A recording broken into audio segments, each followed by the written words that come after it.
Bem-vindo aos Sussurros do Imaginário. Nosso canal é totalmente dedicado a audiobooks, proporcionando uma experiência imersiva para todos os amantes de boas histórias. Aqui, você pode relaxar e deixar sua imaginação fluir enquanto escuta os melhores títulos literários. Dica especial: para uma experiência ainda mais completa, recomendamos que você acompanhe o audiobook com o livro físico ou o e-book. Dessa forma, você poderá desfrutar tanto da narrativa quanto do texto original, unindo os dois mundos. Pedimos desculpas especialmente aos deficientes visuais por quaisquer falhas que possam ocorrer nos audiobooks, como trechos em outras línguas, pequenos erros de narração ou tradução. Isso acontece porque utilizamos narração sintética para manter a produção dos áudios. Queremos ouvir você. Sugira nos comentários livros que gostaria de ver aqui no canal. Não se esqueça de curtir, comentar e se inscrever para ficar por dentro de todas as novidades. Obrigado por estar conosco e bons sussurros.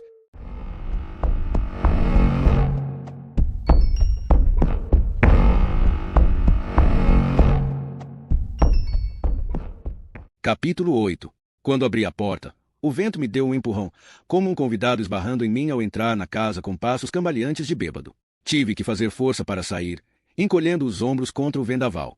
Porém, quando cheguei à esquina e comecei a subir em direção à casa dos Belks, fiquei com o vento pelas costas. As rajadas bateram em mim e transformaram meu casaco impermeável em uma vela, impulsionando meu trote. Uma casa na esquina estava à venda, e, quando passei, a placa de metal do corretor, que estava balançando para frente e para trás, se soltou e voou 6 metros antes de dar uma cutelada. Vap! Na terra fofa do jardim de alguém. Parecia que eu não estava andando até a casa de Shelley, e sim sendo levado pelo vento até lá. Uma gota pesada e quente de água bateu no lado do meu rosto como se fosse uma cusparada. O vento aumentou, e uma rajada de chuva, pouco mais do que uma dúzia de gotas, caiu no asfalto adiante e produziu um cheiro que é um dos melhores odores no mundo, a fragrância de asfalto quente em uma chuva de verão. Um som começou a aumentar atrás de mim, um estrondo trovejante que senti nos dentes. Era o som de um aguaceiro torrencial batendo nas árvores, nos telhados de papel betumado e nos carros estacionados, um rugido contínuo e mecânico. Comecei a andar mais rápido, mas não era possível fugir do que estava vindo. E depois de 3 passos, a tempestade me alcançou. A chuva caiu com tanta força que quicou ao bater na rua, criando um jorro gelado, da altura do joelho. A água começou a escoar para os bueiros em uma enxurrada espumante na cor marrom. Foi surpreendente a velocidade com que aconteceu. Parecia que eu tinha corrido menos de 10 passos antes de estar com água nos tornozelos. Um flamingo rosa de plástico passou por mim, levado pela correnteza. Caiu um raio, e o mundo virou uma chapa de raio-x de si mesmo. Eu me esqueci do meu plano. Havia um plano. Não dava para pensar durante uma tempestade como aquela. Fugi em meio à chuva torrencial e cortei caminho pelo jardim da casa vizinha à de Shelley. Só que o gramado estava derretendo. Ele cedeu sob os meus calcanhares, as folhas compridas da grama foram arrancadas e revelaram a terra encharcada por baixo. Caí apoiado em um joelho. Impedi a queda com as mãos e saí imundo e molhado. Continuei cambaleando. Cruzei a entrada de garagem dos Belks, que agora era um canal largo e raso, e dei a volta até os fundos da casa. Puxei a porta de tela e pulei para dentro como se estivesse fugindo de cães selvagens. A porta bateu atrás de mim, apenas um pouco menos alto do que um estrondo de trovão, e foi quando me lembrei de que estava querendo ser furtivo. A água pingava de mim, pingava da arma de festas. Minhas roupas estavam ensopadas. A cozinha estava em silêncio e às sombras. Eu me sentara ali várias vezes no passado, comendo os cookies recheados de Shelley Belks e tomando chá. E sempre foi um lugar de cheiros agradáveis e organização reconfortante. Agora, porém, havia pratos sujos na pia. A lata de lixo estava lotada, e moscas andavam sob a pilha de papéis toalha e garrafas plásticas. Prestei atenção, mas não consegui ouvir nada, a não ser a chuva caindo no telhado. Parecia um trem passando. A porta de tela se abriu atrás de mim e depois bateu, e eu contive um grito. Girei o corpo, pronto para cair de joelhos e começar a implorar, mas não havia ninguém ali. Só o vento. Fechei bem a porta de tela. E quase que imediatamente uma nova rajada de vento venceu o antigo ferrolho e abriu a porta de tela mais uma vez, que depois fechou com força. Não me dei ao trabalho de trancá-la mais uma vez. Meu estômago revirou diante da ideia de avançar para o interior da casa. Eu tinha certeza de que o fenício já estava lá, me escutara entrar e me esperava pacientemente em algum ponto na escuridão, no fim do corredor depois de uma curva. Abri a boca para dizer um olá, mas pensei melhor. O que enfim me fez entrar em movimento não foi a coragem, mas sim os bons modos. Havia uma poça se formando sob meus pés. Peguei um pano de prato e sequei o chão. Isso me deu um jeito de protelar o avanço para o interior da casa. Gostei de ficar perto da porta de tela, onde eu poderia escapar rápido. Finalmente o chão ficou seco. Porém, eu ainda estava molhado e precisava de uma toalha. Fui até a entrada da cozinha e enfiei a cara na curva. Um corredor escuro e solitário aguardava. Andei de mansinho pelo corredor. Usei o cano da arma de festas para abrir de leve cada porta conforme eu passava, e o Fenício estava em cada um dos aposentos. Ele estava no minúsculo escritório, parado em um canto, imóvel. Eu o vi com a visão periférica e minha pulsação ficou agitada, mas quando olhei de novo, notei que era apenas um cabideiro. Ele estava no quarto de hóspedes também. À primeira vista, o lugar pareceu vazio. Podia ser um quarto de hotel de beira de estrada, com sua cama tamanho queen arrumadinha, papel de parede listrado e TV de tamanho modesto. A porta do armário, porém, estava entreaberta, e quando olhei, pareceu se mexer levemente, como se tivesse acabado de ser puxada para se fechar. Eu senti a presença dele ali, prendendo a respiração. Foi preciso toda a minha força de vontade para dar os 3 passos até o armário. Quando abri a porta, estava pronto para morrer. O pequeno armário continha uma coleção de roupas curiosas, um macacão rosa com colarinho de pele, camisas de seda branca do tipo que Elvis Presley gostava de usar nos anos 1970, mas nenhum psicopata. Por fim, só sobrou a porta do quarto de casal. Eu girei com cautela a maçaneta e empurrei com cuidado. A porta de tela da cozinha escolheu aquele momento para bater de novo como se fosse um tiro de pistola. Olhei para trás e esperei. Percebi então que estava encurralado ali, no fim do corredor. A única maneira de fugir da casa, sem pular por uma janela, era refazer meus passos. Eu me virei, pronto para que o Fenício entrasse no corredor e se colocasse entre a fuga e eu. Um momento levou ao outro. Ninguém veio. Nada se mexeu. A chuva martelava o telhado. Meti a cabeça dentro do quarto. Shelley dormia de lado sob um edredom branco e macio, e não aparecia nada de seu corpo a não ser o tufo de cabelo branco como um dente de leão. O ronco era um zumbido suave e rouco, praticamente inaudível sob o estrondo constante da chuva torrencial. Entrei devagarzinho no quarto com passos curtos e delicados, me sentindo assustado e fraco, mas muito menos assustado e fraco do que quando tinha entrado na casa. Usei a arma de festas para afastar as cortinas. Não havia ninguém atrás delas, tampouco dentro do armário. Os nervos continuavam agitados, mas eu não sentia mais medo da casa. De qualquer forma, não consegui conceber como um cara como o Fenício se esconderia dentro de um armário. Que tipo de predador se esconderia de um moleque gordo de 13 anos com uma grande arma de plástico que parecia tão ameaçadora quanto um megafone? O sinal da rádio Vida Adulta estava ficando mais forte naquele momento, passando pela estática normal da adolescência. O locutor lia o relatório da noite em um tom seco e jocoso. Ele me lembrou da máxima de Carl Sagan de que alegações extraordinárias exigem provas extraordinárias. O locutor salientou que, no passado, eu acreditara que o assassino do Zodíaco pudesse invadir minha casa e me matar, simplesmente porque li um livro sobre ele uma vez.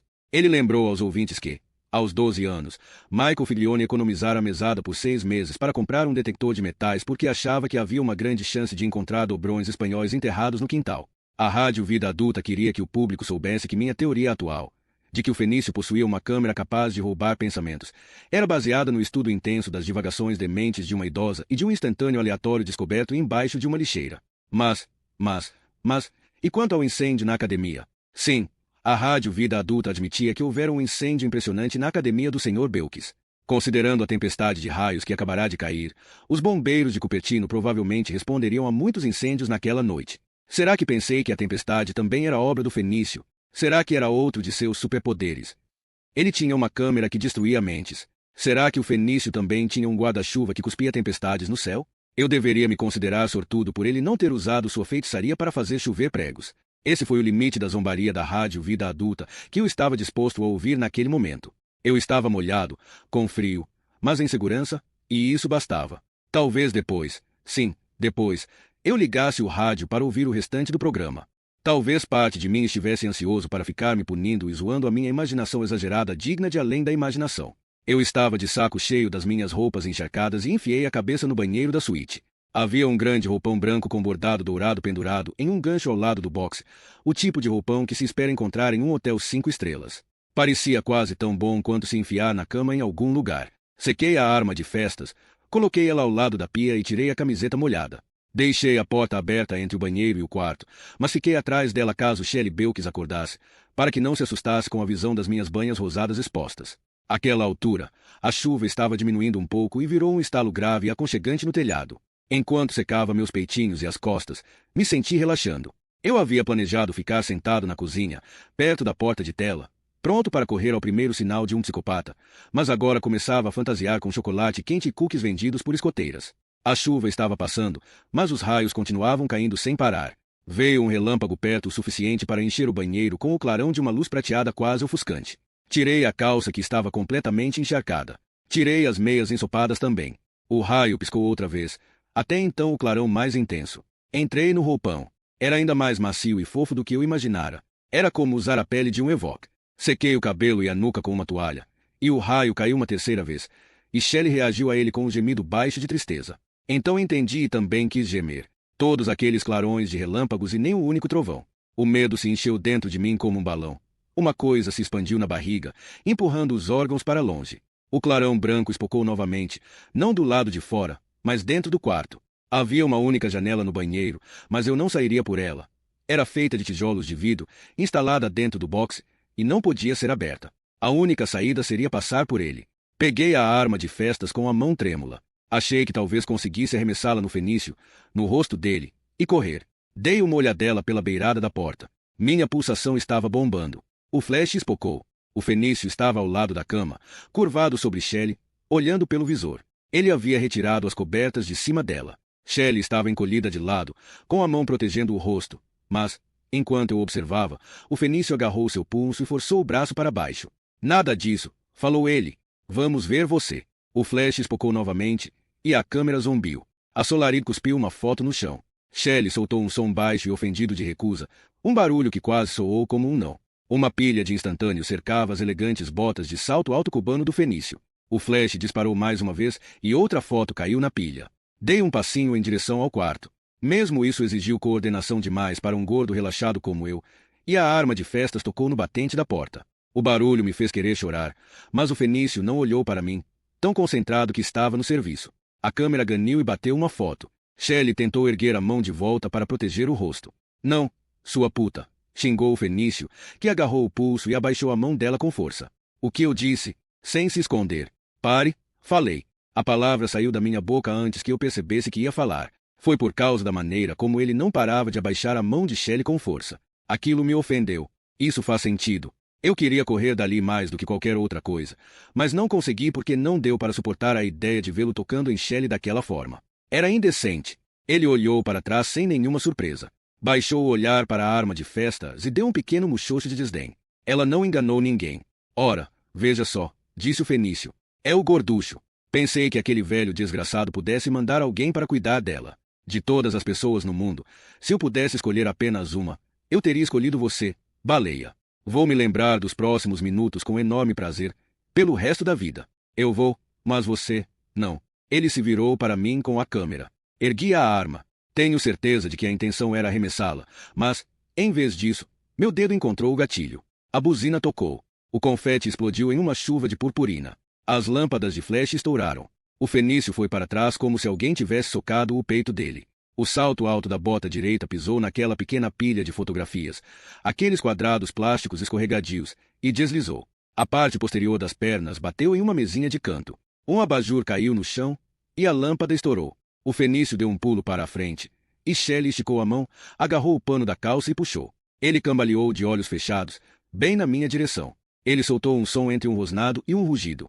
Havia purpurina nas bochechas e nos cílios dele. Havia até um pouco na boca, pontinhos dourados e reluzentes na língua. Ele aninhou a câmera no peito como uma mãe faria com um bebê e tentou me pegar com a mão livre. Naquele momento, descobri uma agilidade decisiva que nunca tivera antes e jamais voltaria a ter. Eu avancei contra o fenício, sabendo que ele não conseguia me ver por ter sido cegado pelo flash. Quando nos esbarramos, a Solaris escapuliu. Meu joelho encontrou a virilha do fenício. Não foi um golpe forte, mas um choque fraco que fez com que ele instintivamente juntasse os joelhos. O fenício se atrapalhou com a câmera, e eu a arranquei da mão dele. Ele conteve um grito e tentou recuperá-la. Entreguei a arma de festas no lugar da Solaris. Ele a pegou pelo gatilho, e ela disparou com outra buzinada alta. Continuei em frente, dei 2 passos e fiquei atrás dele, ao lado da cama. Ele cambaleou até a porta do quarto antes de se dar conta do que tinha acontecido. Esticou a mão livre e se equilibrou no batente. Pestanejou ao olhar para a arma de festas, completamente perplexo. Não a soltou. Ele jogou a arma de festas no chão com um estalo e chutou-a para longe. Uma mão alisou a parte externa da minha perna e fez carinho no joelho. Shelley. Ela havia relaxado e olhou para mim com um afeto sonhador. Os vermes pálidos e sem cor que formavam os lábios do fenício se contraíram em uma expressão de fúria que fingia ser de humor.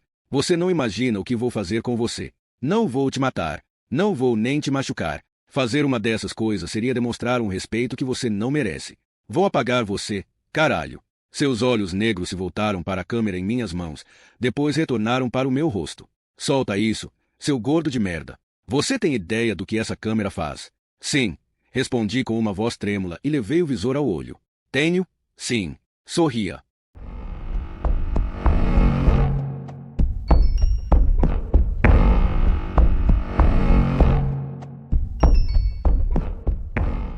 Capítulo 9. Há muitas coisas que não entendo sobre aquela noite. Eu fotografei o Fenício várias vezes seguidas. As fotografias da Solaris caíam, uma atrás da outra, em uma pilha aos meus pés. Um cartucho tradicional de Polaroid continha 12 fotos. Os cartuchos maiores permitiam bater 18, mas a Solaris jamais precisou ser recarregada, e nunca acabava. Ele não veio me pegar. A primeira foto o deixou tonto, da mesma forma que acontecerá com Mate. Ela pareceu deixá-lo equilibrado sob os saltos cubanos, com o olhar vazio, encarando alguma coisa distante que ele jamais voltaria a ver. Ele ficou parado no mesmo lugar, como um computador tentando iniciar, mas jamais conseguiu se livrar daquele estado, porque continuei disparando a câmera em sua direção. Após a primeira dúzia de fotos, ele enfim se mexeu, mas não para avançar contra mim. Em vez disso, cruzou os tornozelos com cuidado, quase delicadamente, e se sentou no chão como um discípulo meditando em um monastério indiano. Após mais 20 instantâneos, começou a tombar para um lado. 10 fotos depois, estava encolhido em posição fetal no chão. Durante todo esse tempo, um sorrisinho dissimulado, sutil e consciente permaneceu no seu rosto, mas em dado momento, um canto da boca começou a reluzir com baba. Shelley saiu da bruma narcótica criada pela Solaris e conseguiu se sentar na cama, pestanejando com sono. O cabelo flutuava em mechas desgrenhadas e azuladas em volta da cara de bolinho amassado. Quem é esse? Perguntou ela, olhando para o Fenício. Não sei, respondi, e tirei outra foto. É um Alamaguzelum? Meu pai diz que o Alamaguzelum vive dentro das paredes e bebe lágrimas. Não, falei, mas acho que devem ser parentes. Não acho que o Fenício bebia lágrimas, mas creio que ele gostava muito de vê-las. Depois de talvez 50 fotos, as pálpebras do Fenício ficaram semicerradas, os olhos rolaram para dentro e ficaram brancos, e ele começou a tremer. O fôlego saiu em espasmos curtos e violentos. Baixei a câmera, com medo que ele estivesse tendo uma convulsão. Observei-o com cuidado, e, após uns minutos, a tremedeira começou a diminuir. Ele estava com o corpo mole como o de uma boneca, e o rosto assumiu uma expressão desolada de imbecilidade. Talvez tenha sido como terapia de choque. Havia um limite para fritar o cérebro antes de arriscar sobrecarregar o sistema e parar o coração. Decidi dar uma chance para o Fenício recuperar o fôlego. Eu me abaixei e peguei um punhado de fotos. Sabia que seria um erro olhar para elas, mas olhei mesmo assim. Eu vi um homem chorando, de 50 e poucos anos, ajoelhado nos cascalhos de uma entrada de garagem, gordo, nu e segurando um par de chaves de carro como uma oferenda desesperada. Ele estava todo cortado, cheio de chicotadas finas e vermelhas que pingavam sangue. O grande Cadillac branco, aquele em que o Fenício passeava, podia ser visto ao fundo, estacionado sob um salgueiro, tão reluzente e limpo que poderia ter acabado de sair de um anúncio de revista dos anos 1950. Um instantâneo de um reflexo no retrovisor do motorista do Cadillac, uma nuvem de poeira em uma estrada de terra, ocultando parcialmente um homem nu, caído de cara no chão com o que parecia ser uma espátula de jardinagem na nuca. Não consigo explicar por que essa foto era tão jovial, tão despreocupada. Talvez algum efeito da luz do fim da primavera. Talvez alguma sensação de escapismo, de movimento sem esforço. Uma criança, uma menina, usando um gorro de inverno com orelheiras e segurando um pirulito gigante. Ela sorria de forma hesitante para o fotógrafo. Debaixo do braço, havia um ursinho de pelúcia que a menina segurava firme contra a lateral do corpo. A mesma criança em um caixão, as mãos gorduchas dobradas sob o corpete de veludo do vestido, com o rosto sereno e sem ser incomodado por sonhos. Uma echarpe da cor de um vinho escuro fora habilmente colocada em volta do pescoço. O ursinho de pelúcia estava debaixo do mesmo braço. A mão esquelética de alguém aparecia na foto, como se talvez fosse afastar um cacho de cabelo dourado da testa da menina. Um porão. O fundo era uma parede de tijolos caiados, com uma janela estreita coberta por teias de aranha a 1,80 metros do chão. Alguém desenhara de maneira tosca umas marcas pretas do que tenho certeza que era um texto em fenício bem abaixo da janela. 3 montes de cinzas ligeiramente sobrepostos foram esboçados no cimento. No monte mais à esquerda, havia um círculo de espelho quebrado. No monte mais à direita, havia um ursinho de pelúcia. No monte central, estava uma câmera Polaroid. Velhos e mais velhos. Devia haver pelo menos uns 12 idosos. Um velhinho raquítico com um tubo de oxigênio no nariz. Um velho hobbit pelancudo com o nariz queimado de sol descascando. Uma gorda parecendo surpresa, com um canto da boca contorcido em uma careta de alguém que sofreu um derrame severo. E, finalmente, eu, Michael Figlione, parado ao lado da cama de Shelley, com uma expressão de horror abjeto no rosto em forma de lua, a Solaris nas mãos e o flash espocando. Era a última coisa que o Fenício tinha visto antes de eu começar a tirar fotos. Recolhi os quadrados escorregadios em uma pilha e enfiei nos bolsos fundos do roupão branco e felpudo. O Fenício havia rolado de lado. Alguma percepção retornará aos seus olhos, e ele me observava com uma expressão tola de fascínio. Ele havia mijado nas calças, uma mancha escura molhava a virilha e descia pelas coxas. Não acho que ele tenha percebido. Você consegue se levantar? Perguntei. Por quê? Porque está na hora de ir embora. Ah, o Fenício não se mexeu, porém, até eu me abaixar, agarrar seu ombro e mandá-lo ficar de pé. Então, ele se levantou, dócil e perplexo. Acho que estou perdido, disse ele. A gente se conhece? Ele falava em pequenos rompantes, que indicava que estava com dificuldade de encontrar as palavras certas. Não, falei em tom firme. Vamos. Eu o conduzi pelo corredor até a porta de entrada. Pensei que tinha absorvido todos os choques que a noite poderia oferecer, mas havia outro à espera. Nós chegamos até o primeiro degrau, e aí eu travei. O jardim e a rua estavam cobertos de pássaros mortos. Pardais, creio eu. Devia haver quase 1000 aves, pequenos farrapos pretos e rígidos formados por penas, garras e olhos redondos como balas de chombinho. E a grama estava cheia de pequenos seixos vitrificados. Eles foram esmagados quando desci os degraus. Granizo. Eu me abaixei em um joelho. As pernas estavam fracas, e observei um dos pássaros mortos. Cutuquei-o com um dedo nervoso e descobri que ele fora congelado. Estava tão rígido e frio como se tivesse saído de um freezer. Eu me levantei de novo e olhei a rua. Os mortos penosos continuavam até onde a vista alcançava. O Fenício se virou e observou o massacre com uma cara estúpida. Shelley estava parada ao lado dele, do lado de dentro da porta aberta, com uma expressão bem mais serena no rosto. Onde você estacionou o seu carro? Perguntei a ele. Estacionar? Repetiu ele. Sua mão desceu pela frente da calça. Estou molhado. Ele não falou como se aquilo o incomodasse. As nuvens de tempestade foram varridas para o leste e se desmancharam em ilhas montanhosas. O céu a oeste brilhava com a cor de ouro incandescente e escurecia para um tom vermelho escuro no horizonte. Um tom horrível, a cor do coração humano. Era uma hora horrível. Deixei o Fenício no jardim e fui procurar o carro dele. Isso surpreende você? Que eu tenha deixado o Fenício sozinho no jardim com Shelley Belkis e apenas me afastado dos dois. Nunca me passou pela cabeça que eu deveria me preocupar. Àquela altura, eu compreendia o efeito impressionante da exposição múltipla à Solaris, cada vez que a câmera era disparada. Após usá-la mais de 50 vezes contra ele, eu simplesmente havia lobotomizado o homem. Um efeito temporário, de qualquer forma. Até hoje, parte de mim acha que provoquei tanto estrago dentro da cabeça dele a ponto de deixá-lo prejudicado para sempre. Shelley com certeza nunca se recuperou. Mas você já sabia disso, não? Se estava esperando que, de alguma forma, aquela doce velhinha corajosa fosse recuperar tudo no fim. Então esta história vai te deixar desapontado. Nenhum daqueles pássaros se levantou e foi embora voando. E nem um pouquinho do que Shelley perdeu jamais lhe foi devolvido. Assim que saí caminhando pela rua, comecei a chorar. Não foram soluços muito aflitos, apenas um filete triste de lágrimas e uma respiração embargada. De início, tentei não pisar em nenhum dos pássaros mortos, mas depois de algumas dezenas de metros, desisti. Havia muitos pássaros. Eles emitiam sons abafados de estalos quando pisados. A temperatura tinha caído enquanto eu estivera dentro da casa, mas começava a subir de novo, e, quando encontrei o Cadillac do Fenício, havia vapor saindo do asfalto molhado em volta do carro.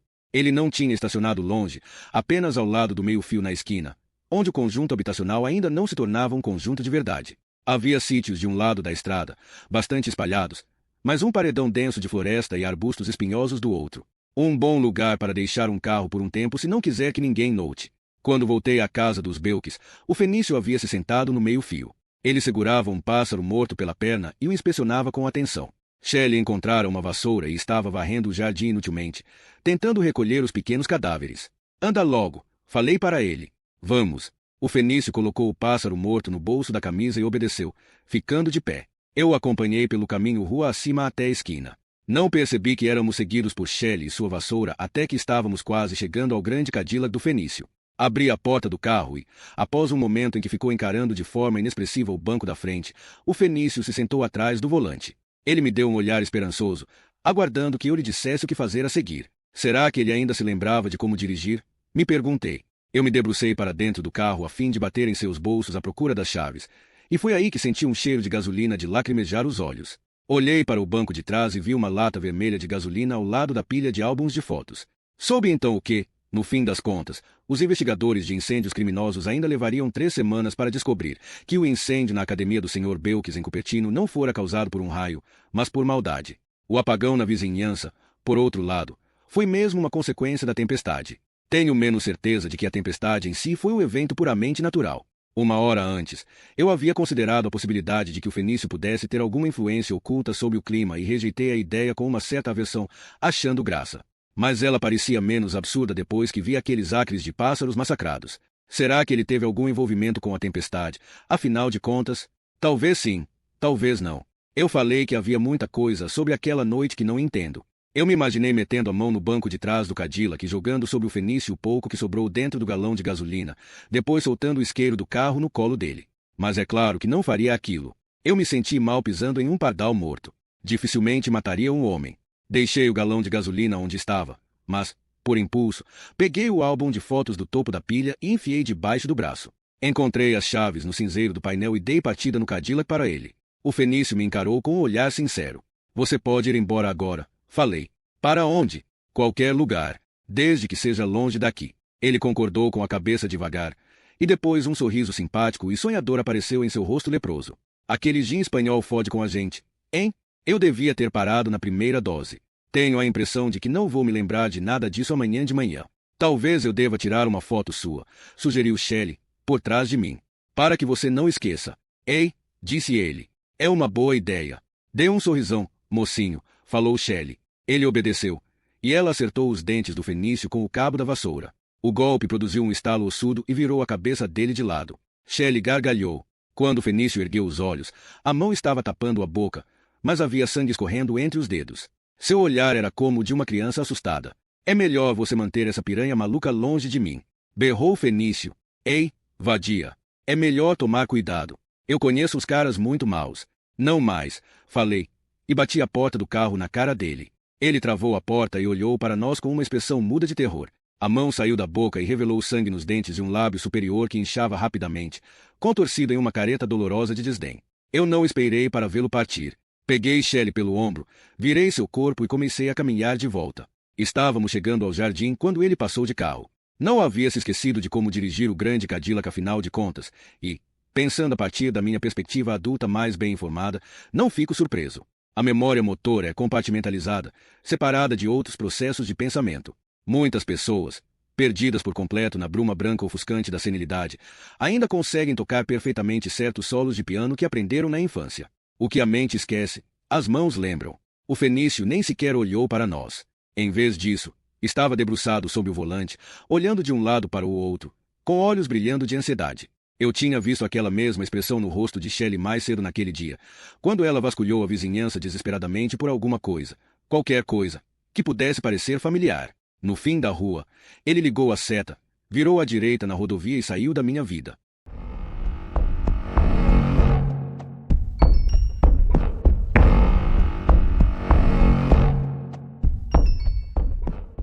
Capítulo 10. Quando cobre Shelley com os lençóis, ela me deu um sorriso sonolento e pegou a minha mão. Você sabe quantas vezes coloquei você na cama, Michael. As vidas têm início, meio e fim. Mas você tem que ficar de olhos abertos se quiser vê-los, mocinho. Eu me debrucei e beijei a têmpora dela, que tinha a textura macia e empoeirada de pergaminho antigo. Shelley nunca mais disse meu nome, embora houvesse dias que eu tinha certeza de que ela se lembrava de mim. Houve mais dias em que Shelley não lembrava, mas, de vez em quando, seus olhos brilhavam com reconhecimento. Tenho certeza que ela me reconheceu no fim. Nenhuma dúvida quanto a isso.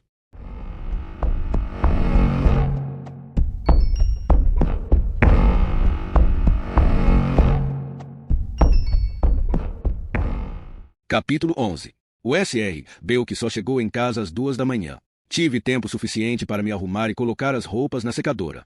Tempo suficiente para recolher os pássaros mortos no jardim. Tempo suficiente para tomar um copo de Kik sabor morango. O Sr. Belkis gostava de usá-lo como ingrediente nos seus shakes de proteína, e eu gostava de usá-lo como ingrediente no meu rabo gordo, e refletir. Tempo suficiente para folhear o álbum de fotos roubado. Aquele com S. Belkis escrito com caneta permanente na contracapa. Poderia ser a coleção de memórias de qualquer pessoa, embora as polaroides mais velhas no álbum mostrassem cenas que ocorreram muito antes de a fotografia colorida ficar disponível para as massas.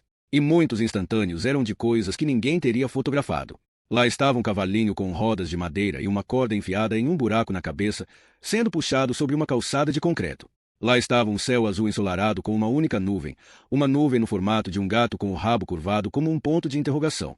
As mãos gorduchas de um bebê se esticavam na direção da nuvem na parte inferior da foto.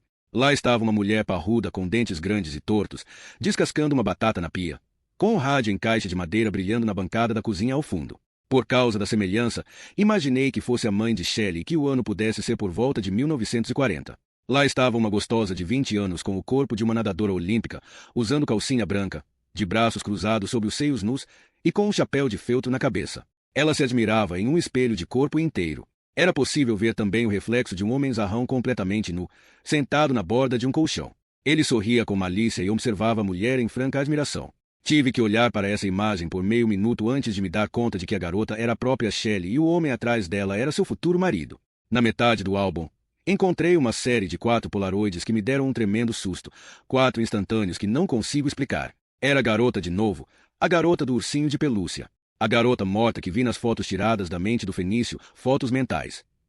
Ambos a conheceram. Essas imagens eram do fim dos anos 1960, início dos anos 1970. Em uma delas, a menina estava sentada em uma bancada de cozinha, com as bochechas molhadas de lágrimas e um joelho ralado.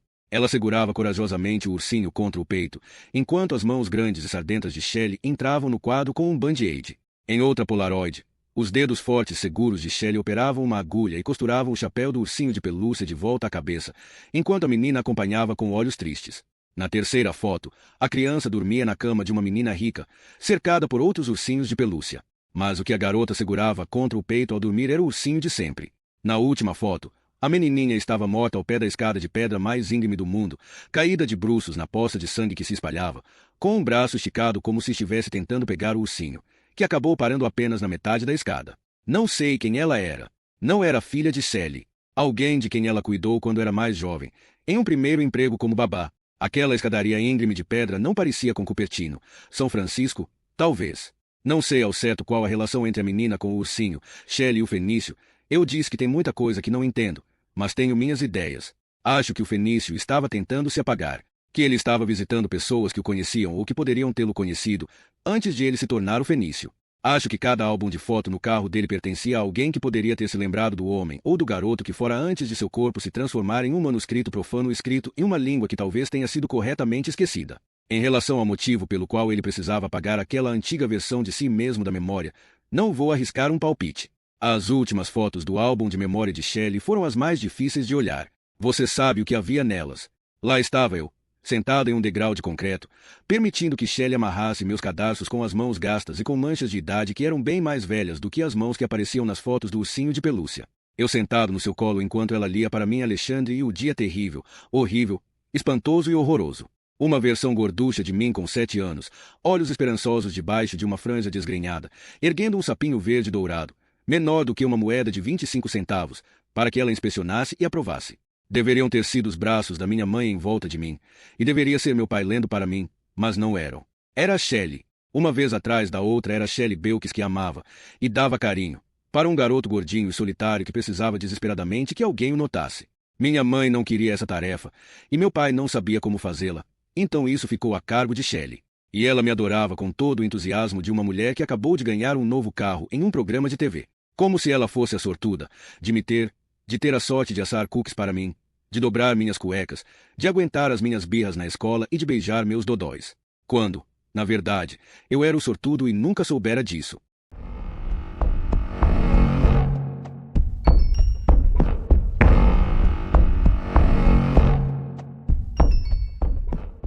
Capítulo 12. No ano e meio seguinte, Shelley teve 2 tipos de dias, ruim e pior. O Sr. Belkis e eu tentamos cuidar dela. Shelley se esqueceu de como usar uma faca, e tínhamos que cortar a comida para ela. Ela se esqueceu de como usar o banheiro, e precisávamos trocar suas fraldas. Ela se esqueceu de quem o Leury era e, às vezes, se assustava quando o marido entrava no recinto. Ela nunca se assustava comigo, mas não costumava saber quem eu era. No entanto, havia algum resquício de memória em algum lugar, porque muitas vezes, quando eu entrava na casa, Shelley berrava: "Papai!" O técnico chegou para consertar a TV. Às vezes, quando Leury não estava por perto, Eu me sentava com ela e folheava o álbum de memórias roubado do Fenício, tentando fazer com que ela se interessasse por aquelas fotos mentais com cortes turvas e luz ruim. Mas, em geral, ela ficava de mau humor, virava a cara para não vê-las e dizia algo como: "Por que está me mostrando isso? Vá consertar a TV. O clube do Mickey já vai começar. Não quero perder nenhum programa bom." Somente uma vez eu a vi reagir a uma imagem no álbum de fotos. Certa tarde, ela olhou para a fotografia da menina morta ao pé da escada com um repentino fascínio infantil. Ela pressionou o polegar na foto e disse: "Empurrada." "É, Shelley, ela foi empurrada." "Você viu quem foi?" "Desapareceu", respondeu ela, e abriu os dedos em um gesto teatral de Pooh. "Como um fantasma." "Você vai consertar a TV? Pode apostar?" "Prometi." O clube do Mickey, a seguir. No outono do meu segundo ano do ensino médio, Laurie Belkis cochilou em frente à TV e Shelley saiu da casa. Ela só foi encontrada às 4 horas na manhã seguinte. 2 policiais a encontraram a 5 quilômetros de distância, procurando algo para comer em uma caçamba de lixo atrás de uma lanchonete da Dairy Queen. Os pés estavam pretos de sujeira, ralados e sangrando. As unhas estavam quebradas e os dedos, em carne viva, como se ela tivesse caído em uma vala e escavado o caminho com as mãos para sair. Alguém havia levado suas alianças de casamento e noivado. Ela não reconheceu Laurie quando ele chegou para pegá-la. Não reagiu ao ouvir o próprio nome. Não era capaz de dizer onde estivera e não se importava para onde ia, desde que tivesse uma TV. Eu fui visitá-la na tarde seguinte, e Laurie abriu a porta usando uma camiseta larga escrito México e cueca, o cabelo grisalho em pé de um lado da cabeça. Quando perguntei se podia ajudar a tomar conta de Shelley, o rosto se contraiu e o queixo começou a tremer. O Heitor levou a Shelley embora. Ele a levou enquanto eu dormia. "Pai!" berrou uma voz vindo de algum ponto atrás dele. "Pai, com quem o senhor está falando?" Laurie o ignorou, desceu o degrau e saiu à luz. "O que você vai pensar de mim?" Eu deixei o Heitor levá-la embora. Assinei toda a papelada. Fiz o que me mandaram porque estava cansado e ela dava trabalho demais. "Você acredita que algum dia ela abriria mão de mim?" Ele me abraçou e começou a soluçar. "Pai!" berrou Heitor mais uma vez e veio até a porta. E lá estava ele. O marinheiro fisiculturista, dono orgulhoso de um Trans em 1982 novinho saído diretamente de A Super Máquina, o filho que apenas às vezes eu lembrava que Shelley e Laurie tinham. O garoto que fez o truque de salão de levantar uma cadeira com uma das mãos, com a mãe sentada em cima. Ele ganhará um pneu de gordura. E a tatuagem típica de marinheiro começara a esmaecer. O estilo de se vestir não amadurecera ao longo dos anos em que esteve longe e poderia ser descrito como uma versão chique do professor de ginástica Richard Simmons. Heitor usava uma bandana vermelha para manter o cabelo crespo longe dos olhos, de uma regueta com estampa de pirata. Ele parecia envergonhado. "Cruzes, pai. Caramba, você está fazendo o moleque se sentir mal. Não é como se tivesse mandado a mamãe para a cadeia. O senhor pode vê-la todo dia. Nós dois podemos. Foi o melhor para ela. O senhor está cavando a própria cova correndo atrás dela. Acha que é isso que ela queria? Vamos, vamos." Heitor colocou um braço enorme no ombro do pai e o retirou delicadamente de mim.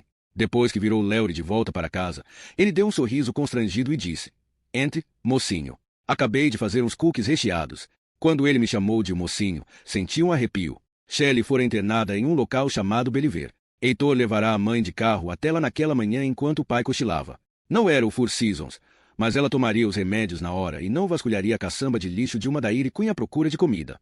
Heitor disse que o pai estava chorando desde então. Ele me contou isso depois que Laurie Belkis voltou, arrastando os pés, para a cama, lugar em que ficará quase o dia inteiro. Àquela altura, Heitor e eu estávamos sentados diante de The People, cote com chá e cookies quentinhos, com recheio doce e gosmento, e pedacinhos de nozes para deixá-los um pouco crocantes.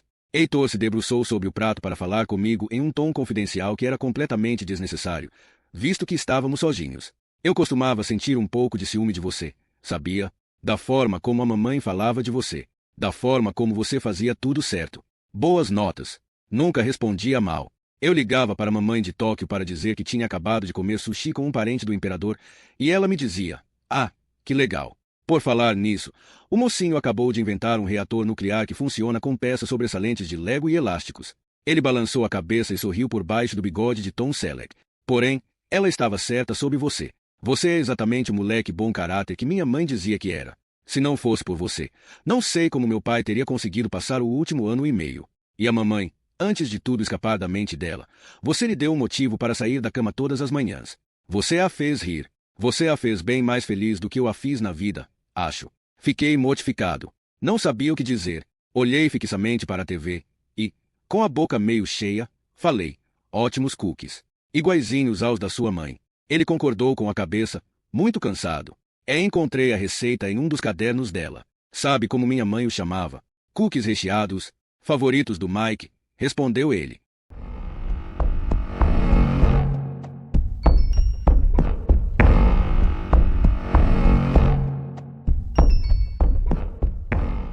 Capítulo 13. Eu inteligência artificial visitá-la de vez em quando nos 2 anos seguintes.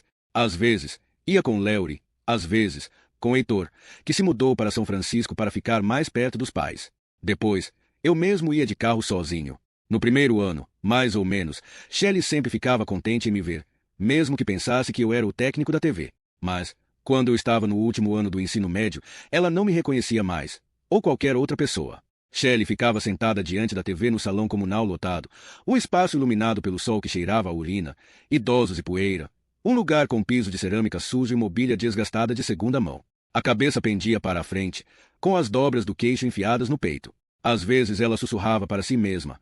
Próximo canal, próximo, próximo, próximo. Shelley ficava muito empolgada sempre que alguém mudava o canal, pulava na cadeira por alguns momentos antes de voltar à postura desleixada.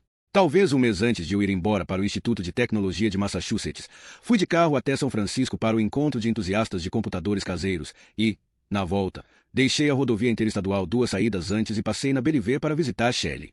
Ela não estava no quarto, e a enfermeira na recepção não soube me dizer onde encontrá-la caso ela não estivesse em frente à TV. Eu a descobri sentada em uma cadeira de rodas ao lado das máquinas de venda automática, em uma passagem lateral, no fim do corredor do quarto dela, desacompanhada e esquecida. Havia muito tempo que Shelley sequer parecia me notar, quanto mais me reconhecer.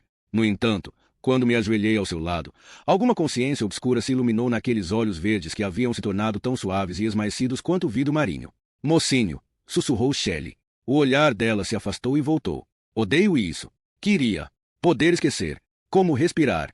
E então aquela luz fraca, quase divertida, brilhou nos olhos dela. Ei, o que você fez com aquela câmera? Não gostaria de tirar uma foto?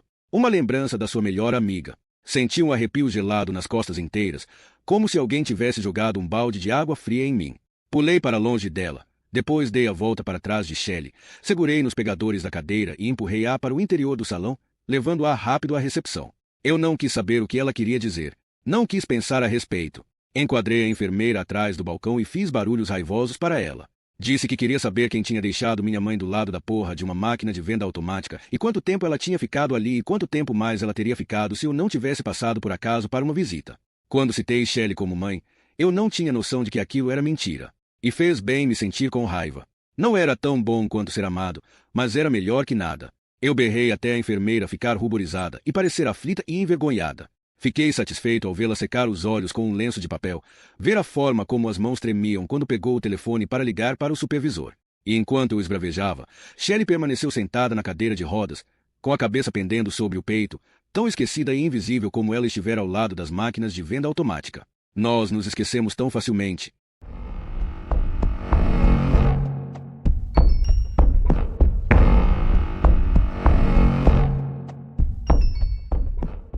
Capítulo 14. Naquela noite, um vento quente, era como o ar saindo de uma fornalha aberta, varreu Cupertino, e o céu trovejou, mas não choveu. Quando saí para pegar o carro de manhã, encontrei um pássaro morto no capô. A ventania tinha pegado um pardal contra o para-brisa com força suficiente para quebrar seu pescoço.